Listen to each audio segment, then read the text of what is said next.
What's going on, traders? It is I, Prince, back with another video, and in this week's video is going to be something very controversial, which is funny enough because I don't think this is a topic that's supposed to be controversial, but it is, and it's about the topic of placing a stop loss. Now the question is, I've been in so many groups, like on Facebook groups and Instagram, people commenting and stuff, and they say stuff like, I never use a stop loss, or I always get looked for like a one-to-one stop loss, or they say all kinds of stuff.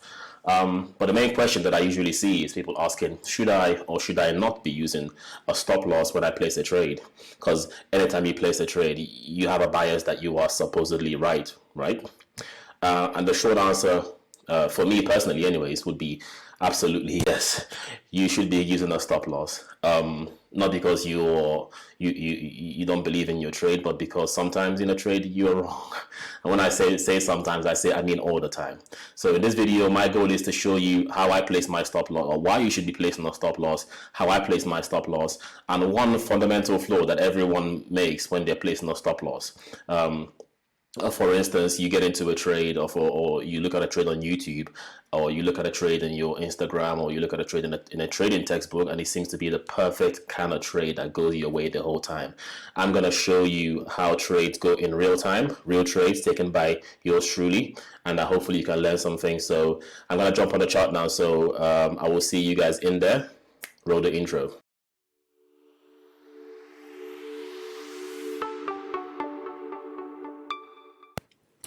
Okay, traders. So the first currency pair I'm going to be breaking down for you is the Euro CAD. Now, I'm going to start off from the daily chart. If you've watched any of my videos, you know I'm a swing trader, so I always like to get like a bird's eye view of exactly what's happening before I jump into any trade. So I'm going to do the exact same thing for you guys today. So the trade happened on the 1 hour chart. Don't worry, I'm not going to be like taking trades on the daily and weekly time frames. But I'm going to start off by just breaking down and looking at the currency, not the currency pairs, but looking at the support and resistance. Okay, so if you have a look, you can see this yellow line over here. That is a support level. Anytime you see me draw a green or a yellow line put on my chart, that is a key support or resistance level. So you can see we have a few key support and resistance levels here. The two I wanted to look at is the yellow line down here and the green bar up here. All right. So these are my key support and resistance levels. Now, the reason why I do this on the daily is because you can scroll back for weeks and months and you can see everything that's happened over a long period of time. You can even see, if you go back here, we have a few key support and resistance touches. We have one here, here, here, here. But you don't need to go that far back, but it's just a lot easier. Excuse me. It's just a lot easier if you just have a more bird's eye view. So this is my first support level. This is my next support level. So now let's drop down to the 1 hour chart and see exactly what happens. Okay, so you can see clearly here is the first support level that I showed you on the daily chart. Now, I wanted to, the lesson here is mostly on the second trade, which is this trade here. But I just want to break down exactly what happened in this trade because it's on the screen. So why don't we just do that? So you can see the market was coming off a rally. It's another trade we took up here. You can see the market was clearly in a bullish trend. If you don't know what a bullish trend is, it's when the market is going from the top left to the bottom right. And you can see if you look at this chart over here right now, you can see clearly this is in a bearish trend. So the market has started from here. This is your initial starting point. We had a new structure low. We had an outside return, a new structure low, an outside return, and a new structure low coming into that structure support level or resistance level, whatever you want to call it. And we had a nice double bottom, right? And then I think I actually covered this in the video I put. If you look at the video before this one, I think this is one of the trades I covered in there as well. So we took a buy position into a bearish trending market. So this is called counter trend trading, when you go the opposite way as to where the market is telling you is looking to go. So this is something I'm going to cover in another video. But we bought into this market because there was a sign, or there was a signal that the market was going to reverse. But nevertheless, the market is still in a bearish trend. So we had a double bottom here. The market rallied and came into the second support level that I showed you on the daily chart. Now, if you're looking to buy and you want to use a double top or a double bottom, you're looking to buy into the double bottom like we did here, and you're looking to sell into the double top like I'm about to show you. So market came into this green zone, we had a nice double top. Now double tops and double bottoms is no secret in trading. It's been around for I don't know how long, probably forever, but it's been around for a while. But the problem is, when people teach you when you get taught double tops and double bottom, and I remember this from like 8 years ago when I first started learning to trade. I was reading textbooks and all that kind of stuff, and the double tops and double bottoms they show you are always perfect. Now this is the key lesson here. Very rarely, 7 or 8, 9 times out of 10, you're not gonna catch a clean entry. Okay, this is also like one of the problems that a lot of traders go through. They try to find the cleanest entry, the textbook entry. So, and if they don't get that, they don't get into the trade. Well, rarely is that gonna happen. You're gonna have to swim with the sharks, guys. You can see I clearly got into the double top here, and this is where I got in. But market didn't respect that. Now this is where the key is. You can't expect the market to just reverse immediately. You have to leave room for the market to breathe. So think about it as a train running into a brick wall, because it's not gonna stop straight away. You have to leave it some room. You have to leave some room for it to breathe before it actually finally stops. It's the same about with the currency market, or any market really. If it comes into a brick wall, which is your structure support, it's a very hard structure support, I get it, but it's not always gonna just stop on a dime and reverse. Now this is where your stop placement becomes key really. You can see I entered here, but I still left about 35 or 36 pips. Now you might ask me, well, why did you leave 35 or 36 pips? Well, you can say I like to use at least a 2-to-1 risk to reward. Well, you can say, or I guess the question would be, Prince, how would I know where to place my stops? And usually what I teach my clients is to have at least a 2-to-1 risk to reward, or to use something I call a ATR stop. So if you have a look on the bottom left of my screen, you can see something called an ATR. Now this gives you the average true range. I'm gonna cover this in another video. I'm not gonna get into too much detail about what it is here, but this is what I use to place my stop. So I either use a 1, a 1.5, or a 2 ATR. Now, whether you use a 1, 1.5, or a 2 ATR, it depends completely on the currency pair. But the key here is for you to be actually consistent as to what you use. So if I'm using a 1.5 ATR and I feel like, oh, I'm not comfortable with this 1.5 ATR, it's too much or it's too little, I'm going to use a 2 this time. Well, that's a recipe for disaster right there, because you should have tested this. You should know what works better, 1, 1.5, or 2, and you should be consistent with it. You can see in this particular example, if this is our entry, and well, how you find out what ATR to use is to place your cursor on your entry bar, which is this retest of the double top here. And you can see if you look on the bottom left corner, it says 16.2, which is pretty much just 16. So all you have to do if you're using a 1 ATR is to use your ruler and count 16 pips above your entry. So 16 pips above your entry would be right here, in which case I would have been stopped out. So what did I use here? I used about a 2 ATR stop. You can see clearly it's about 32 pips. And you can see how close that was. You can see look at how close it is to my stop. Now, it's not always going to be this close. I mean, you don't want to be cutting it this close, but this was a very good lesson I wanted to put out there. That sometimes the market actually respects your stop. It understands that it's not going to go, because it tries to like stop punch you in a way. But they can only go so far. 1 pip is probably hundreds of millions if someone is trying to like poach your stop loss. But if you're diligent, if you're consistent with your stops, more often than not, the market is going to respect it. So in this case, it was like 1 pip away from stopping me. Look how close that was. It's ridiculous. 2 ATR stops works perfectly on the Euro CAD, but that's just on the Euro CAD. You have to, if you're trading like a 10 currency pair portfolio, you have to know that every currency pair is different. Every currency pair works different. Every currency pair's ATR is different. I know the pound, for example, the pound dollars. They're very aggressive. I have to use a lot more ATR for them. I have to be more patient with them. They're very volatile. But this is something you figure out the more that you trade. I've got another one to show you here. I think it's on the dollar CAD. Where is it? Yeah, there we go. So dollar CAD. You can already see exactly what's happened here. Again, it's the exact same situation. So we were in a bearish market, okay? So let's start from the daily, just like we always do. But I mean, even if I don't do that, guys, you can already see this is a bearish market, hopefully. So if you see the market going from the top left to the bottom right, that's more often than not a bearish market. Bottom left to the top right is usually a bullish market. But let me just break it down anyways.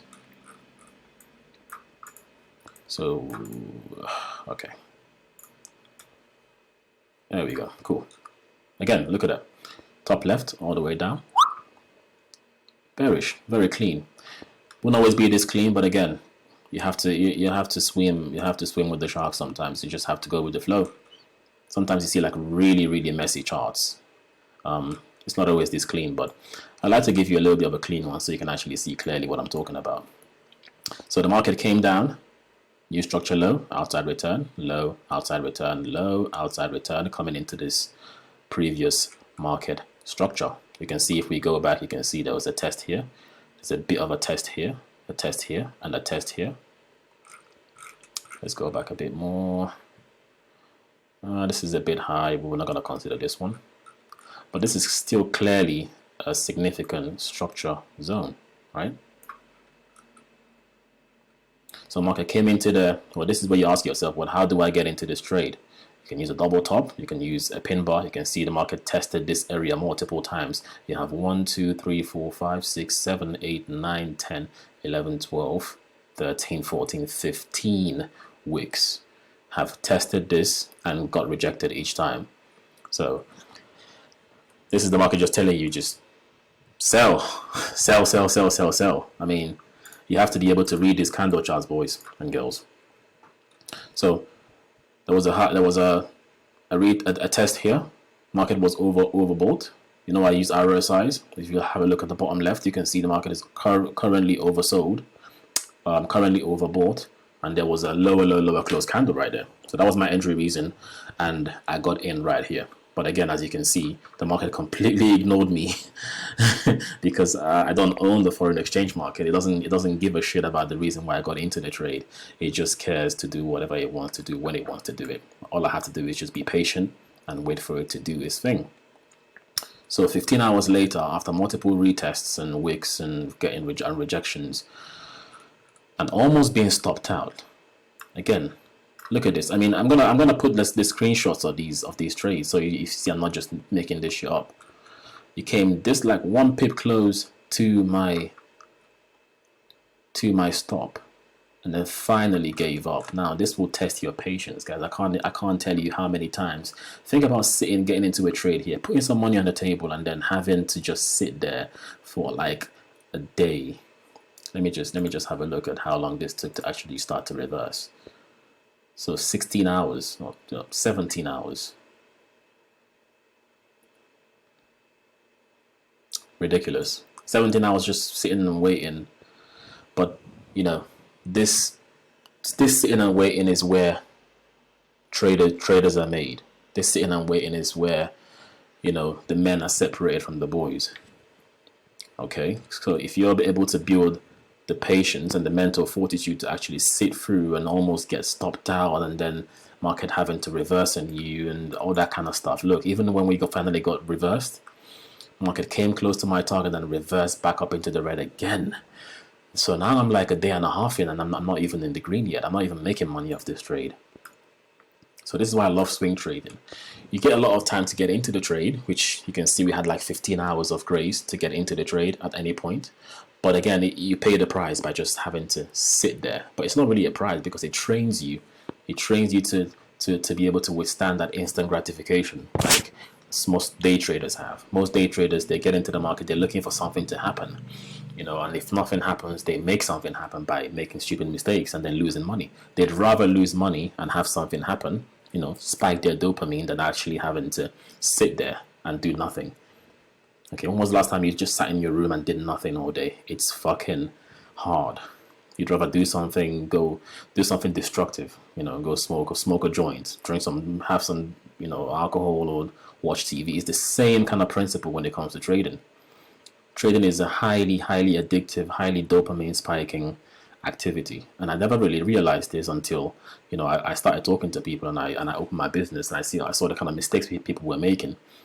People rather have something bad happen to them than have nothing happen to them at all. They'd rather feel something negative than feel nothing at all, and they don't even realize this is happening.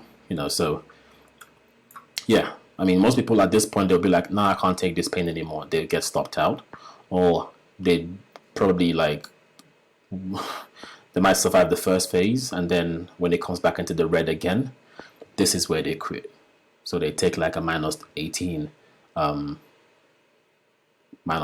pip loss, rather than just tough it out, wait there, and have a plus 60 pip win. So it's ridiculous. I think the last one is on the CAD yen. Same kind of situation, but probably like less intense. Well, probably more intense actually, because this actually went over for a long time. So again, no, this is the reverse. So this is more on a bullish trade. So I got into this trade. Yeah, so clearly a bullish trade. You can see I put on my green zone, which is my structure support zone. And then I got into this trade here. And again, this is the candle where I got into the trade. So let's play this out. So I got into this trade at 9 or 8 a.m. right, on the 18th of August, and nothing happened for like 5 days. So imagine getting into a trade, putting money on the table, and being in the red for like 5 days. Actually, no, that's not true. 6 days, almost 7 days, 6 days and 23 hours. If you're being really pedantic. So 7 days of being in the red before anything happens, anything whatsoever. So you're paying the cost up front. The cost you pay to become a successful trader is being able to sit here and take the pain of the market just calling you an idiot, telling you that you're wrong, attacking your ego, telling you that you've made a stupid mistake for getting into the trade, when you know clearly your trading plan is the right move to make. And then finally, if you win that battle, then you get paid.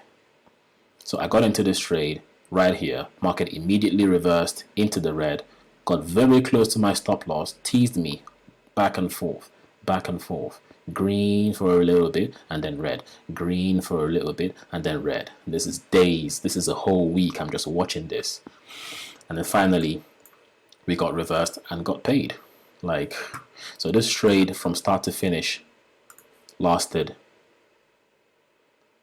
about 8 days, but for the first 7 days, like 90% of this trade was just me just sitting around and watching it, getting taunted and teased by the trade. And then the last 24 hours, we got paid. So, I mean, the lesson, I guess the lesson here is more psychological. It's not really about the trading plan or the technique trading is 90% psychological. It's mental, it's emotional trading that kills a lot of traders. Not kills a lot of traders, but kills a lot of trading accounts and trading careers. I guess it could kill you if you're like really anxious and you might have a heart attack, but I never heard of that happen. Usually people just blow their accounts. But if you're able to like stick through it, if you're able to like just develop the mental fortitude to just sit there and not do anything, this is a practical representation of people saying trading is you just sitting there and not doing anything. This is what they mean. Because it only takes like 2 seconds for you to click, buy or sell, and then the rest is just you just watching it happen, right? So this is what it is. So I think I wanted to show you, there was one more pair I wanted to show you before we go. Now this is not like a stop loss kind of pair. But let me just, so I mean the stop loss on this one, actually, yeah. So the stop loss on this was 35, and the 8, you can see it exactly. So the ATR on this currency pair was like 3 ATR. So CAD yen has a bigger volatility, so I had to use a bigger ATR on this. So I actually had to use like a 3 ATR, and I had to always make sure that I have like at least a 1-to-1 risk to reward. I usually have a 2-to-1 risk to reward because I'm a swing trade. On higher time frames, you have more of a leeway to take a bigger target. You can even just hold this again to the next structure support level, but I'm not going to get into that. It's going to get a bit complicated. So actually, the first one I showed you, I used the 1 or 2 ATR. This I'm using a 3 ATR. Some currency pairs you look on here, I use like a 4 ATR, and it all depends on exactly what kind of currency pair you're trading. So you have to tailor your stops and your targets to match that currency pair. So final pair I wanted to show you was the euro yen. So yeah, so the lesson here really is to be able to, I guess, to be able to not just throw out the trade. So don't throw out the baby with the bathwater. Being able to just like polish off the trade. If you take a loss, you can see clearly I took a loss here. So this is the first. This is a. Let me just start with this saying this is a bullish market. Okay, so I'm looking to buy into this trade. So I bought the first time because the market came into this structure support level. You can see there's a test here and a test here and a test here. You can, if you look back, you can pull this down a bit more. You can see there's also a test here. And market came in and gave me a nice, you can see I put in a nice double bottom there with a bit of RSI divergence. Got completely stopped out. So this wasn't a question of the market just like teasing me, oh, I'm gonna stop you out, but not doing it. Market completely blew me out of the water with a huge candle right here. Boom, lost. And this is the point where people say, oh fuck, I lost that trade, so I guess that's game over, right? No, not for me. So I waited to reload again. So I looked at the market and I said, okay, well, okay, it didn't work the first time. Well, where is the market going to? What is the market going to do next? So I scratched up my chart again, bird's eye view. I looked back and I saw this massive structure level here. I saw another one here, here, and here. So I said, okay, this is a very significant structure level. So I'm gonna wait for the market to get into that level, and I'm going to look to buy into this market again. That is exactly what happened. So market came into here, became overbought. If you look down, you can see RSI is 15. Became overbought, gave me another chance to get into the trade, gave me a higher high, higher close candle, or in your case, maybe it gave you a doji candle or a pin bar candle, or maybe the moon was red that evening. Whatever the reason for you getting into a trade is, it gave it to you, and be consistent with that. So it gave me my reason for entry, and I entered again into the same currency pair with the same bias to buy, and market just shot up and then took me out. Well, didn't take me out, took my target out for 187 pips. So first trade was minus 49, second trade was 187 pips. So 2 trades, 1 loss, 1 winner, but somehow I made 130 pips. So don't throw away the trade. Just try to find another chance to get into the trade, as long as it meets your trading plan. Now there's one more trade here, but I'm not going to get into it.